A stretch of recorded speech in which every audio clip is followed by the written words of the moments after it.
L'espace culturel Victor Hugo a enfin reçu ce conteur. Ce dernier a déjà bien tourné dans beaucoup de salles de spectacle de Lorraine. Cette rencontre nous a emmenés à la découverte des musiques d'Afrique et d'Australie. Ça fait rêver, ça dépayse et ça permet de découvrir des cultures, des univers auxquels on n'est pas habitué chez nous. Et c'est d'ailleurs en fait aussi le but d'avoir créé ce spectacle, pouvoir voyager tout simplement en Afrique et en Australie à travers ces cultures, à travers ces instruments de musique. Tu connais le nom de ces instruments? Oui, tu peux me le dire?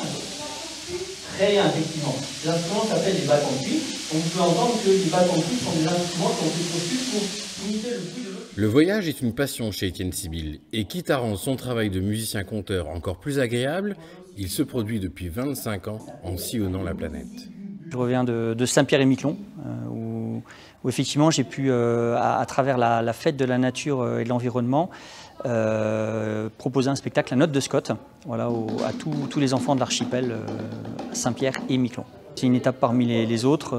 Voilà, effectivement, je suis le vent, voilà, là où on m'appelle pour proposer les spectacles. C'est toujours vraiment avec grand plaisir que je les propose, justement pour pouvoir faire découvrir ces musiques, ces nouvelles choses, à travers des spectacles ludiques, aussi quand on est dans les écoles pédagogiques.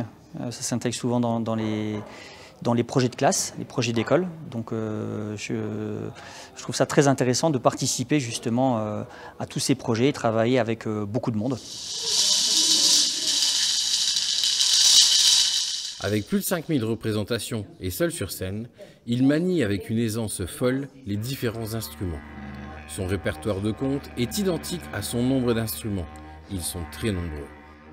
Alors il y a la Note de Scott, qui est le petit robot qui vient de l'espace, qui s'écrase sur la scène, que je reconstruis, qui devient interactif avec moi et avec le public, et qui explique justement les attitudes à adopter pour garder la planète propre. Ensuite transcrit ensuite tout ça avec par la musique, avec des instruments que j'ai fabriqués avec des matériaux de récupération.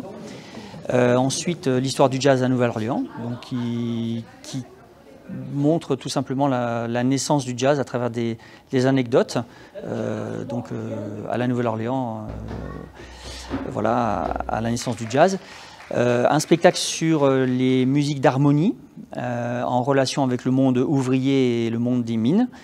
Un spectacle sur les musiques d'Asie, qui s'appelle L'Asie et ses secrets sonores. Et le spectacle La fabuleuse histoire de la princesse Claire, qui m'a fait beaucoup voyager, que j'ai joué dans beaucoup d'endroits, avec des instruments assez spectaculaires comme le cor des Alpes, le serpent, entre autres, le chromorne. De douces harmonies à découvrir et à redécouvrir si on ne connaît pas encore tous les spectacles de cet auteur-compositeur.